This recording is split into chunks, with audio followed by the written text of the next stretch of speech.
Estimados amigos, continuamos con el programa de pediatría del primer contacto de esta mañana y tenemos a continuación la presencia de la doctora Carla Azucena Castresana Carlos.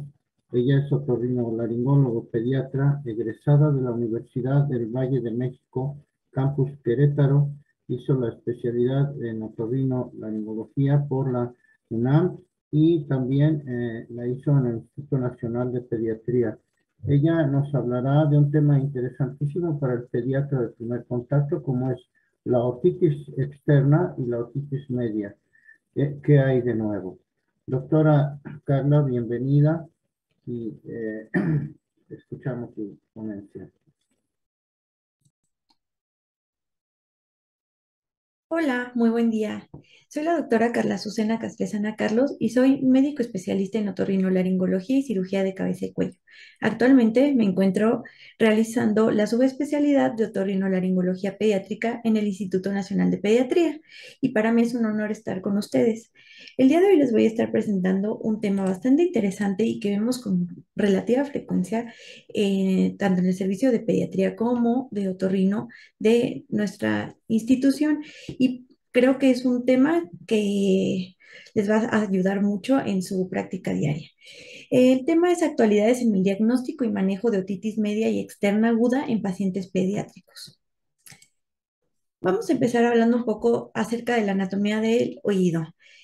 Nos vamos a enfocar en el oído medio y externo, que es donde estará la patología que vamos a comentar. Recordando que el oído externo abarca todo desde el pabellón auricular hasta el canal auditivo externo y llegando hasta la parte externa de la membrana timpánica.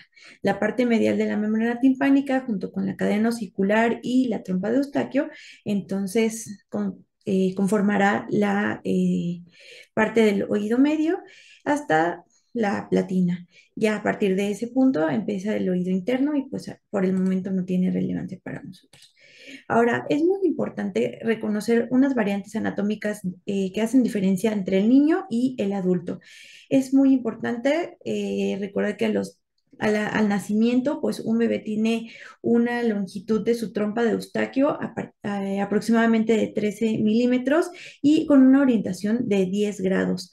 Conforme la cabeza y el cráneo van creciendo, se va alargando, entonces pues adquiere mayor longitud y una mayor angulación.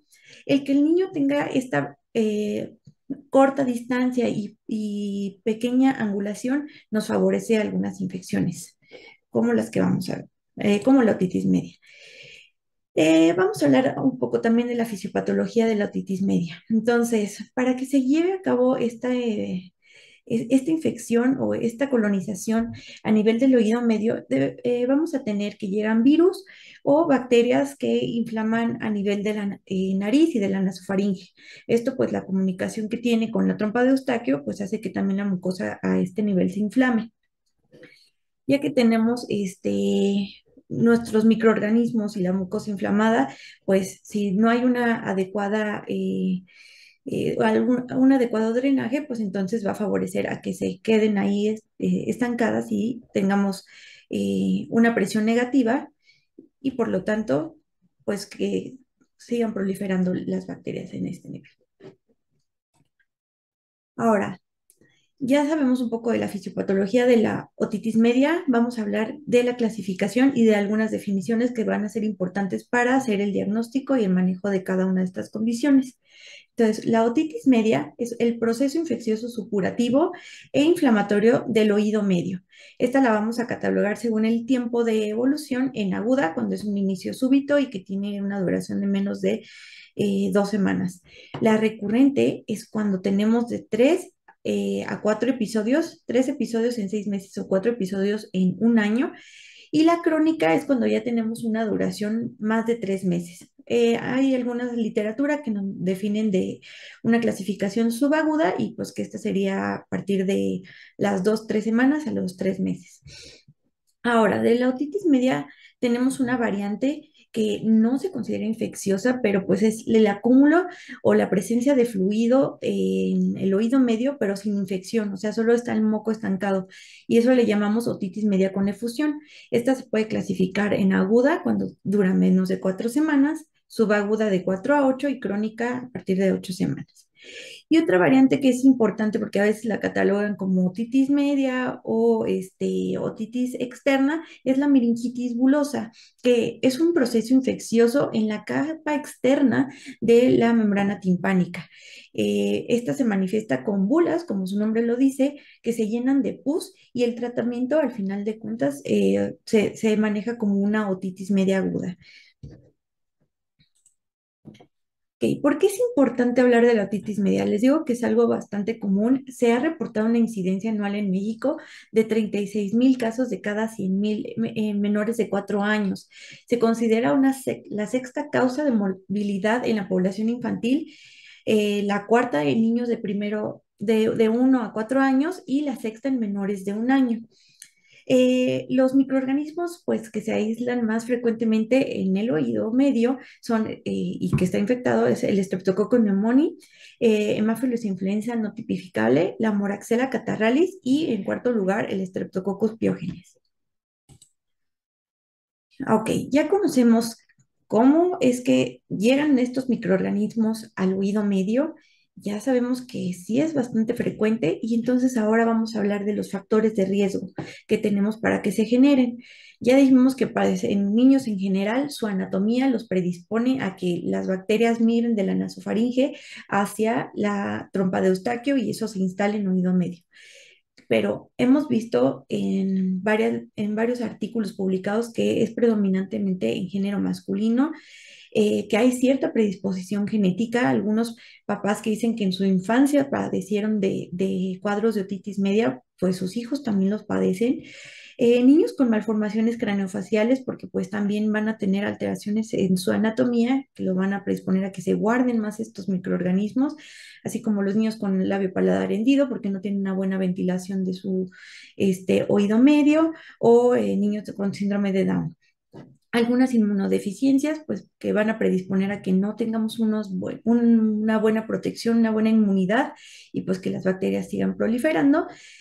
También la hipertrofia adenoidea hace que se obstruya el drenaje de la trompa de Eustaquio y por consiguiente que se siga almacenando moco, inflamación y algunos factores ambientales, como nivel socioeconómico bajo, infecciones de vías aéreas superiores recurrentes, más en la temporada otoño-invierno, porque es cuando más tenemos infecciones virales y que se pueden complicar a bacterianas, la asistencia a guarderías, el tabaquismo pasivo, es muy importante mencionar a los padres que sí condiciona más cuadros tanto de infecciones de vías aéreas superiores y pues de otitis, y el uso de chupón o biberones. Incluso pues es algo que ahorita vamos a ver que no se debe de dar o debemos de recomendar que no lo den. Tenemos afortunadamente como factor protector la lactancia y pues es algo que hay que alentar a las mamás de los pacientes.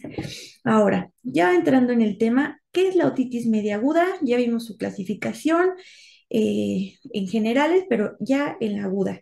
Es una inflamación de la mucosa del oído medio aguda, porque su instalación es en menos de 2 días o menos de 48 horas y que se caracteriza por los siguientes síntomas.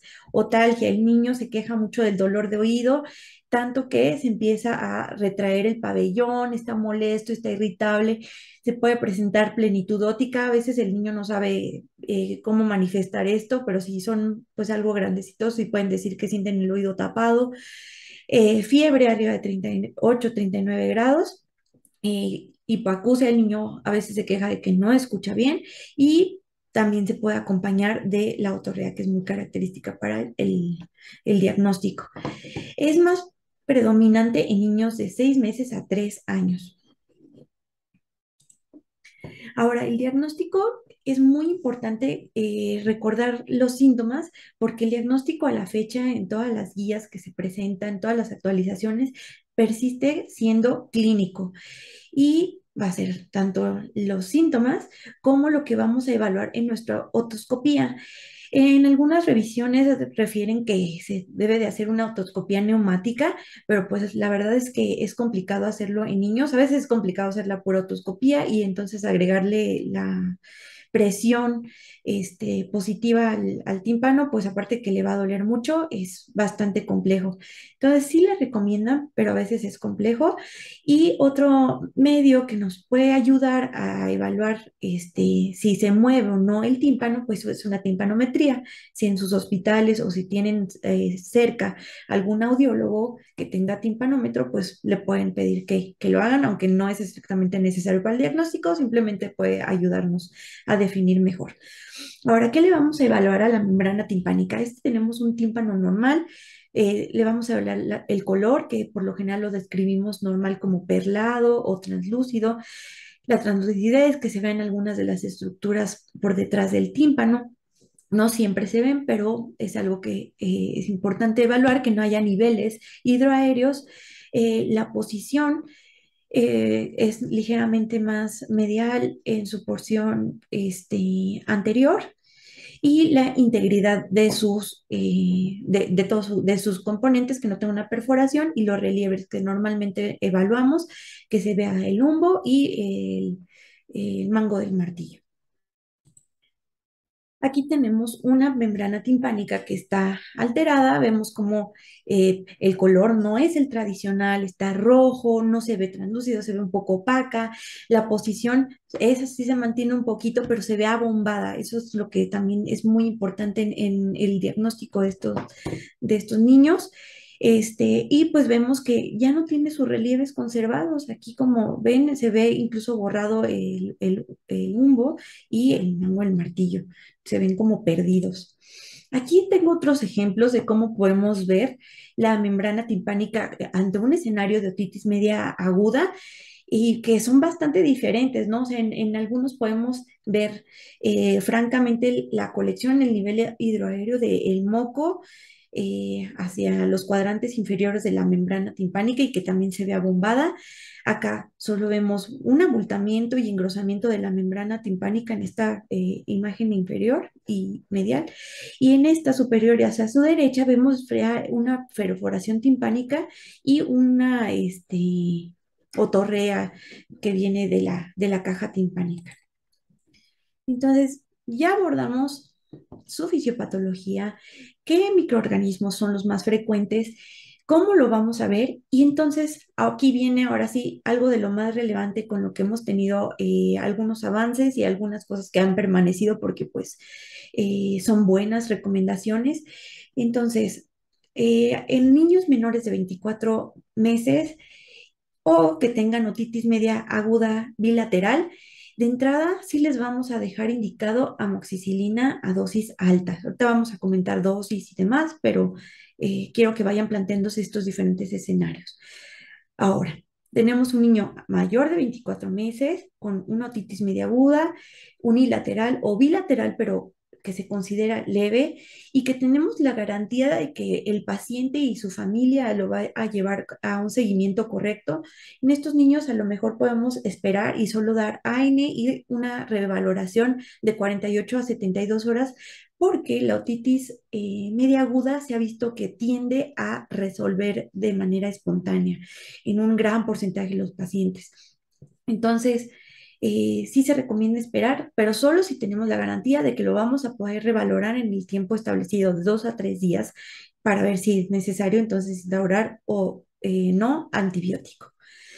Ante el escenario de un niño de más de 24 meses con otitis media aguda unilateral o bilateral, con enfermedad moderada severa y que no tenemos garantía de un seguimiento correcto, entonces en ellos también vamos a iniciar de manera pronta con amoxicilina a dosis altas o amoxicilina con ácido clavulánico. Ahorita vamos a ver en qué panoramas ante una otitis media aguda refractaria, o sea que no tiene una mejoría a 2 a 3 días del inicio del tratamiento adecuado, podemos entonces iniciar amoxicilina ya con ácido clavulánico, ya no siendo opcional sino ya dándolo junto, o si ya lo dimos junto, o si dimos una cefalosporina, entonces vamos a dejar ceftriaxona intramuscular.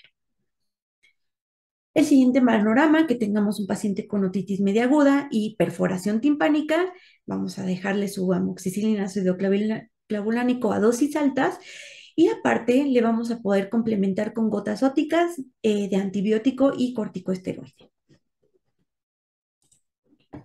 Entonces, parte del manejo médico. Entonces, dijimos que son los analgésicos, los que están más recomendados para el tratamiento del dolor en la otitis media aguda son el paracetamol y el ibuprofeno. Estos van a empezar a hacer su efecto pasando las primeras 24 horas. Hay que decirle a las papás que no se desesperen, que sí va a hacer efecto, pero que le debemos de dejar un día a que empiece el tratamiento, tanto con el antibiótico como con el analgésico. Ahora, dentro de los antibióticos sistémicos, ya dijimos, amoxicilina número 1, vamos a darlo a dosis altas, que es 90 miligramos kilogramo día, y esto por 7 a 10 días. En caso de que nuestro paciente no esté mejorando, le agregamos la amoxicilina con ácido clavulánico, o si tuvo un padecimiento reciente, una infección de vía aérea superior con un tratamiento antibiótico, pues de unos cuantos meses atrás, entonces también ya podemos iniciarlo combinado. Tenemos algunas alternativas a la primera elección, que son cefalosporinas, como el cefdinir, la cefuroxima, cefodoxima y el ceftibuteno. Ahora, si nuestro paciente es alérgico a penicilinas y no queremos pues, arriesgarnos al uso de estos beta-lactámicos, pues podemos optar por los macrólidos como acitromicina, o clindamicina.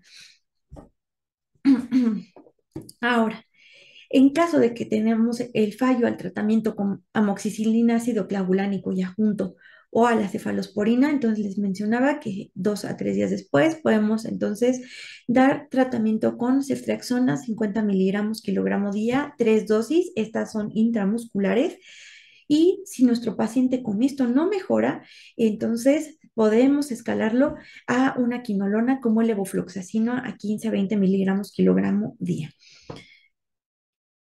Cuando ya tenemos varias fallas y que a lo mejor ya estás en levofloxacino y no está mejorando, aquí sí ya es altamente recomendable que lo vea algún otorrino para hacerle una miringotomía y al líquido que está dentro de la caja timpánica, hacerle un cultivo y así pues poderle dar el tratamiento más adecuado. Es muy raro que no resuelvan, pero pues estos son como los pasos a ir siguiendo. Ahora, algo bien controversial que luego nos cuestionan mucho algunos otros especialistas, pediatras, médicos generales, es el tratamiento tópico. ¿Realmente es necesario? ¿Cuándo sí, cuándo no? Entonces, en las guías más recientes se sugiere el uso de de soluciones de preparaciones tópicas combinadas de antibiótico con corticosteroide, pero va a ser para membranas timpánicas perforadas y con otorrea, no para solo calmar el dolor ni la inflamación. Si tu membrana timpánica no está perforada, el medicamento no va a penetrar a la caja timpánica y no te va a servir de nada. Entonces, para eso solo le das su tratamiento sistémico. Pero si ya tiene su perforación, no le va a hacer daño a las gotitas. Al contrario, se ha visto en algunos estudios que disminuye o corta el tiempo del el padecimiento. Entonces, no les tengan miedo. Lo que sí nos va a entrar es agua, ahorita vamos a hablar de eso, pero sí podemos darle tratamiento tópico ante una perforación timpánica y que tenga otorrea. Hay que tener cuidado porque algunas de las preparaciones de gotas óticas traen aminoglucósidos, esos no se recomiendan, así como la neomicina, streptomicina, gentamicina o el cloranfenicol. Si tienen esas preparaciones, son ototóxicos, entonces hay que buscar alguna alternativa que tenga mejor alguna fluoroquinolona, ciprofloxacino y eso nos va a ayudar bastante y pues no nos vamos a meter en problemas con el ototóxico. Ahora, ¿qué vamos a evitar? Porque luego les queremos dejar un chorro de cosas a nuestros pacientitos y pues hay que ser bien asertivos con el tratamiento, no hay que dejarles cosas que no y que incluso les puedan pues, dañar más su flora intestinal. Si no les vamos a dar ningún beneficio, hay que evitar descongestionantes nasales, los antihistamínicos tampoco están recomendados, los corticosteroides y los mucolíticos no nos ayudan, al menos en el tratamiento de la otitis media aguda. Este, y también algo que sí es importante y que sí hay que recordar que tienen que evitar es la entrada de agua al oído. ¿cómo les recomendamos que cuiden de el oído para que se mantenga seco? Es que tomen una bola de algodón, lo pongan en el trago, aquí en la entradita del conducto, y sobre de eso una plasta de vaselina o de, pues sí, de la crema que es como bastante oleosa, para que eso nos haga una capa hidrofílica y que no penetre agua. Esa es la manera más efectiva, no tapones de los de alberca de foamy o de ese material. La verdad es que este es el método que más nos ha funcionado y que está descrito. ¿Ok? Entonces, ya tenemos a nuestro paciente con otitis, ya sabemos qué le vamos a hacer según el tipo de infección, su grupo de edad, si tiene una perforación. ¿Y cómo la vamos a prevenir? Porque pues algo bien importante dentro de la medicina ahora es cómo vamos a prevenir que nuestros pacientes se enfermen. Entonces, se han descrito estas tres ramas principales, los modificadores de factores de riesgo ambientales. Ya vimos que tenemos la lactancia como factor protector, entonces hay que incentivar a las mamás a que se den lactancia materna al menos los primeros 2 años. Eso nos va a ayudar bastante a disminuir las infecciones. No usar chupón o biberones. Los biberones, si lo van a usar, hay que recomendarle a las mamás que los tengan en una posición semisentada, porque si los tenemos acostados, entonces la lechita se va a ir, se puede hacer como cierto reflujo y que pase hacia la nasofaringe si no hay una buena función del velo del paladar. A veces se va leche entonces hacia la trompa de Eustaquio, inflama y entonces pues nos condiciona toda la cascada de problemas que ya vimos al principio. Y el evitar el tabaquismo pasivo, decir a los papás que por favor se salgan de la casa, que no estén fumando cerca de los menores de edad. Ahora, otra rama de la prevención que es muy importante es la vacunación. Se ha visto que la vacuna del neumococo, la que tenemos ahorita es la conjugada de 13 de 13, ay, se me fue la palabra, una disculpa, pero bueno, 13 variantes del neumococo, y se recomienda que se aplique a los 2 meses, a los 4 meses. En algunos artículos se ha descrito a los 6 meses y el refuerzo a los 12 o 15 meses.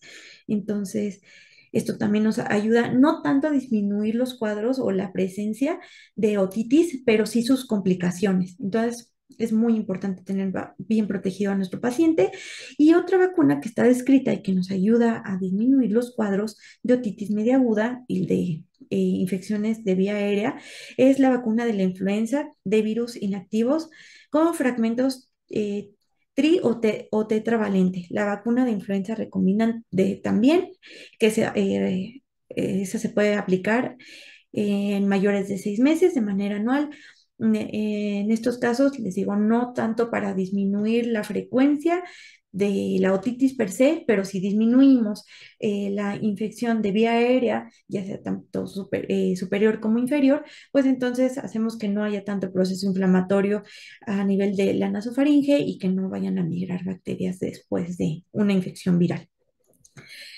Otras medidas que están en estudio realmente no están bien establecidas, pero que se han recomendado o que se han mencionado es soluciones con xilitol. Hay algunos sprays nasales que traen es un derivado de un azúcar que tiene propiedades antibacteriales. Entonces, pues ahora sí que no nos va a dar un efecto secundario o un efecto adverso y pues pudiera ayudarnos a que también se mantenga limpia la nariz. Y los probióticos también se ha mencionado que tienen a lo mejor alguna función para disminuir los cuadros de otitis, pero no está bien establecido.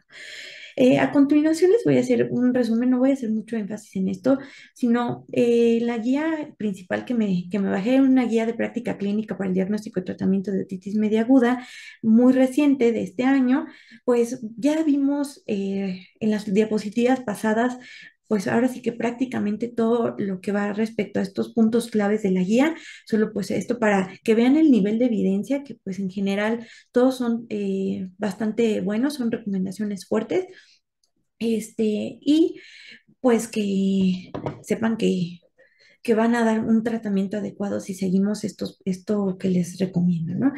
El diagnóstico debe ser basado en los signos y síntomas. Hay que administrar las vacunas conjugadas, tanto la de este, eh, eh, la de neumonía o estreptococo pneumoniae, y la de influenza. No usar antibióticos como tratamiento profiláctico si no tenemos bien una clínica de una otitis media aguda, y no, tampoco se han recomendado los inmunoestimulantes para disminuir la frecuencia de otitis media.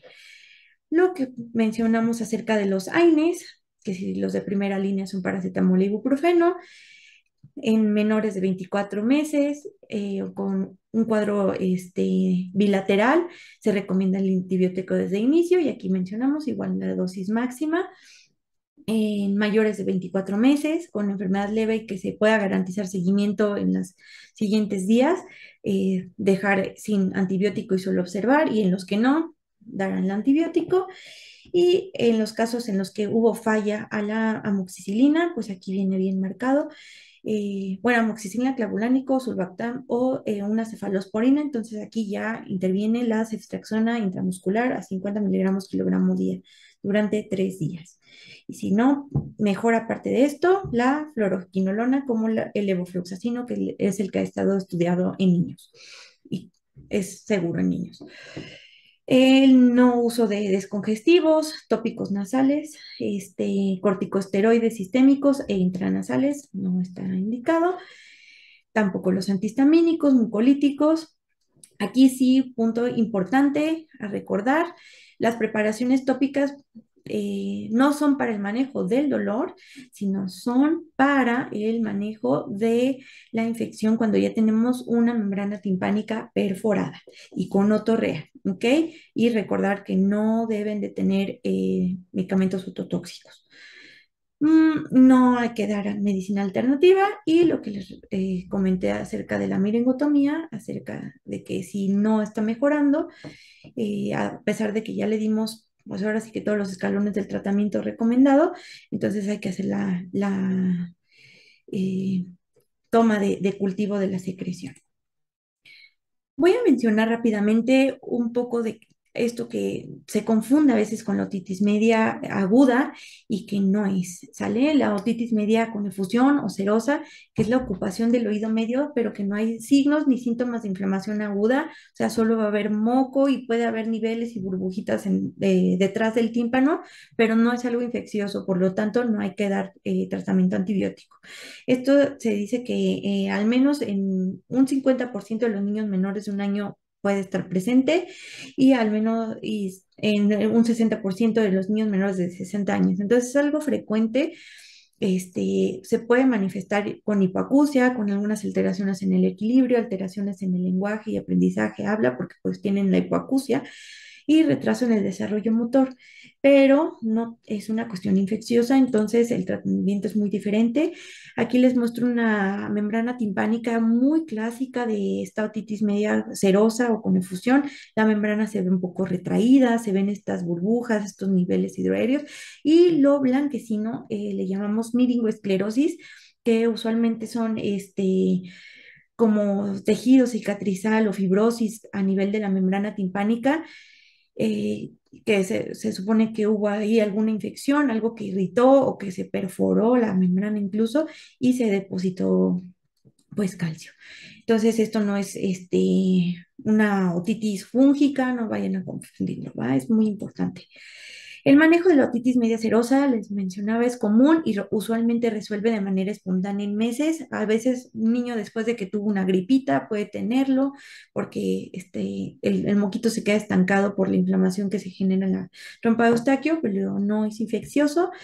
Y el seguimiento es por especialistas en otorrinolaringología y audiólogos que están haciendo de manera seriada estudios de audición.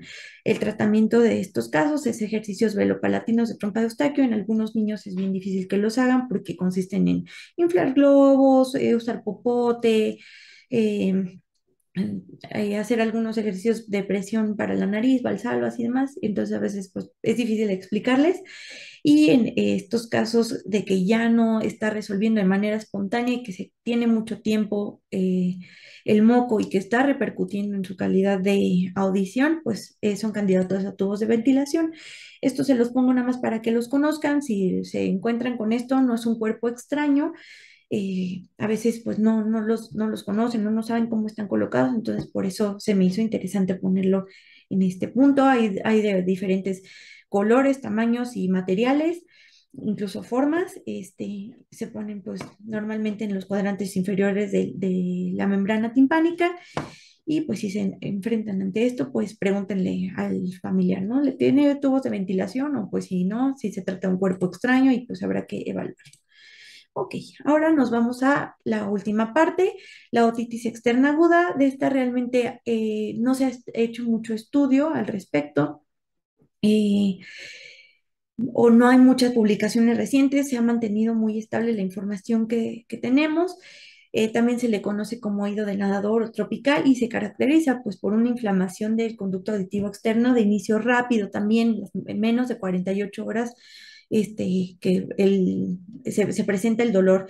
A veces no es inmediatamente después de que fue a nadar, a veces se presenta una semana después de que fueron a nadar a alguna alberca, o se ha visto también más frecuente en ríos o lagos, agua que pues está como más sucia. Las otras pues tienen cloro, puede ser menos frecuente, pero si hay irritación constante, si el niño va a nadar 5 veces a la semana, pues a veces sí se puede ver en estos pacientes. El 90% de estas infecciones son bacterianas y los microorganismos a los que nos enfrentamos son Pseudomonas aeruginosa, Streptococcus epidermidis y Streptococcus aureus. De esto, pues también tenemos algunos factores predisponentes, o sea, unos principalmente que el conducto auditivo sea estrecho, en los niños pues tiende a ser estrecho, en algunas patologías más como el síndrome de Down también, que tengan alteraciones en la piel, alguna dermatitis seborreica o algo que le esté irritando de manera constante en la piel, pues nos va a predisponer a que se esté infectando. El uso de auxiliares auditivos o audífonos, pues en niños esto pues es poco frecuente, pero pues es importante que recuerden que esto es un factor predisponente. Y la humedad, pacientes que están expuestos a humedad continua, ¿no? O que viven en playa, también ahí es más frecuente esa patología. ¿Cómo vamos a hacer el diagnóstico? También es clínico, afortunadamente no necesitamos de materiales especiales, nada, sino solo nuestro otoscopio y nuestros ojitos para ver y manipular un poquito el conducto para saber diferenciar si es un otitis media o una otitis externa. Entonces, el paciente nos va a referir una otitis moderada a severa, a veces es muy intensa, se puede acompañar de prurito. Eh, Algo que siempre les recomiendo a nuestros residentes de pediatría que están rotando con nosotros es que hagamos la prueba de manipular el pabellón y el signo del trago, apretar el trago hacia, pues sí, hacia medial. Y si el paciente nos dice que le duele, no lo vamos a estar manipulando tanto, pero ya sabemos que entonces nos orienta a que hay una patología en el oído externo. Si tenemos eritema y otorrea también se puede presentar en el conducto auditivo externo y a veces se puede acompañar de linfadenopatía preauricular o cervical. Hay que hacer el diagnóstico diferencial con algunos hongos. Esto normalmente es algo más crónico, es algo que no empieza de unos días para acá, sino ya te dicen que tienen mucho prurito desde hace varios meses y a veces nos encontramos esto, imagen de IFAS y tipo algodoncillo, y pues esto sí nos habla francamente de una cándida. El otro hongo que es de los más frecuentes y que son más crónicos y es más agresivo es el Aspergillus. Este tiene una imagen muy diferente a la cándida. Si se fijan, tiene esta coloración grisácea, negruzca, amarillenta. De hecho, después esta imagen del periódico mojado porque dicen que tiene este aspecto. Y pues bueno, si ven esto, estos hongos hay que quitarlos, o sea, no se va a mejorar solo con gotitas, aquí sí hay que referirlos para hacerles una limpieza y aparte, pues su tratamiento con antifúngicos de gotitas y demás, pero se lo pueden empezar de manera inicial el tratamiento, pero sí recomiendo que lo envíen porque la base del manejo es limpiar. Otro diagnóstico diferencial de otitis externa es el virus de varicela zoster, que nos puede dar también una otitis y se puede presentar acompañado de una parálisis facial y vesículas. eh, Normalmente este tiene bastantes vesículas, normalmente están más en el pabellón y hacia la parte externa del conducto. Y si tenemos esto, pues estamos ante un todo, pero aparte hay que dejar tratamiento para manejo del virus de varicela. Vamos a hablar de las medidas generales para prevenir. Se pueden usar tapones oclusivos al nadar. Aquí sí pueden usar los tapones sencillos porque estamos ante una prevención, no una infección. Secar adecuadamente después de nadar. Los audífonos, pacientitos que son portadores de auxiliares auditivos o que les gusta usar mucho los audífonos para escuchar música, que pues hay que tratar de limitarlo para evitar problemas de audición más tardías, pero pues que sean del tamaño y forma apropiada. Y evitar el uso de hisopos porque también luego se traumatizan el conducto y pues puede ser pues más problemático. El tratamiento general, entonces limpieza del conducto, eso siempre va a ser importante, que se quite el cerumen, que se quite la secreción que está ahí purulenta y los detritus celulares que se pueden estar generando. El manejo con gotas de antibiótico de amplio espectro, las fluoroquinolonas nos ayudan bastante porque si ya vimos que la Pseudomonas aeruginosa es la que está más frecuentemente en estas otitis, pues esta le da perfecto. Se suelen sugerir antibióticos que vayan acompañados, o bueno, perdón, gotas óticas que vayan acompañadas del antibiótico, el esteroide tópico y analgésico. Y los cuidados de oído seco también se vuelven a repetir aquí, su algodoncito y su plasta de vaselina. Y recordar que una otitis externa aguda bacteriana no amerita antibiótico oral. Ahora, ¿qué hacer si nos encontramos ante un caso así? O sea, tenemos una otitis externa con estenosis, el conducto apenas y se puede ver, no puedes ver la membrana timpánica porque está completamente cerrado. Entonces, esto sí es importante, es una urgencia, iniciarle el tratamiento porque si no se puede quedar estenosado ya para siempre. Entonces, tenemos algunas opciones. Como los Otowix, que son estos materiales de Merocel que tienden a expandirse, o sea, se colocan, normalmente van un poquito más adentro, como se ve aquí en la imagen inferior, van un poquito adentro y lo que va a hacer es esto, expandir, nos va a servir para ferulizar. Si no tenemos este material a la mano, no se preocupen, pero sí es importante que puedan conseguir y que puedan ponerle con algunas bayonetas, con alguna pincita fina. Yo a veces cuando no tengo merocel, les hago con una cinta umbilical, le doy unos dos dobladitas o tres dobladitas a que queden del tamaño de 1 centímetro y eso lo empapo de antibiótico, o bueno, de gotas con antibiótico o de crema con antibiótico y esteroide y lo introduzco, ¿va? Eso les hace muchísima diferencia y ayuda a que también el medicamento penetre a lo largo del conducto auditivo externo y pues favorece que se recupere más pronto el paciente. Ante la otitis externa fúngica, entonces lo que les recomendaba es siempre remover los hongos y las células muertas, aplicar el ácido acético al 50%, o sea, es vinagre y 50%, algunos dicen que alcohol, otros dicen que 50% agua, a mí me gusta más 50-50, pero con agua. Un par de gotitas nada más, no hay que abusar, cada 8 horas. Y esa es como una alternativa casera, si puedes y tu paciente tiene la posibilidad, se recomienda alguna crema con antifúngico y recientemente salió aquí en México esta presentación de gotas de antifúngico que es el Everconazol, que pues nos puede ayudar bastante ante la presencia de Aspergillus y si ya removimos hongos y demás, le vamos a agregar también itraconazol oral. Es muy importante en este caso. Y cuando tenemos la otitis externa asociada a virus de varicela zoster, el manejo convencional de otitis, el antiviral que se sugiere es el valaciclovir. Si el paciente tiene parálisis facial y si tiene suficiente edad, pues a lo mejor le podemos dejar prednisona. Si es muy pequeño, le podemos dejar entonces prednisolona. Ambos se calculan igual, 1 miligramo, kilogramo día. Y pues siempre hacer un adecuado manejo del dolor, porque esto es bastante molesto. Lavado óptico, siempre nos preguntan si es recomendable, si lo pueden hacer para ustedes intentar limpiar en consulta, mientras sea con agua, no.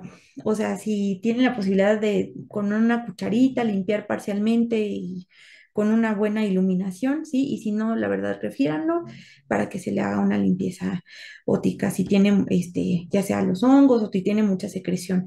No hay que hacer lavado óptico con agua nunca ante estas infecciones. Y pues eso sería todo de mi parte. Espero que les funcione. Creo que los papás siempre ante una otitis prefieren ir con su pediatra de confianza o de cabecera antes de con los otorrinos. Entonces creo que pues les puede ser bastante útil. Les mando muchos saludos y éxito. Gracias.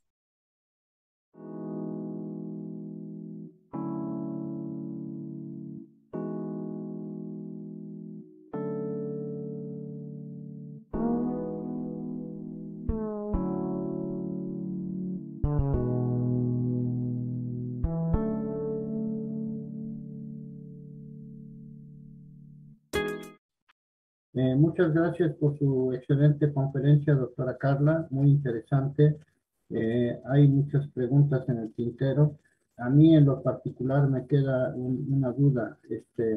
Las soluciones con xilitol o con sulfato de cobre o con manganeso, pues más que nada están indicados para la otitis, digo, para la rinitis recurrente, rinitis crónica, pero así como usar muchas nasales o ese tipo de soluciones nasales, pues nunca las había escuchado para el tratamiento de la otitis aguda.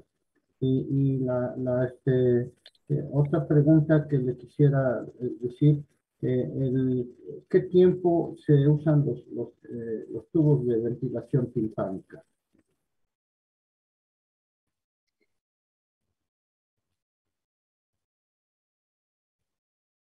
Perdón, me decía respecto al tratamiento. Así es, sí, el tratamiento de la otitis media aguda, no me queda muy claro el uso de soluciones nasales con xilitol o, por ejemplo, sulfato de cobre o manganeso. Eh, Más que nada están indicadas para la rinitis recurrente o rinitis crónica. Creo que no me escucha. No quiere conectar su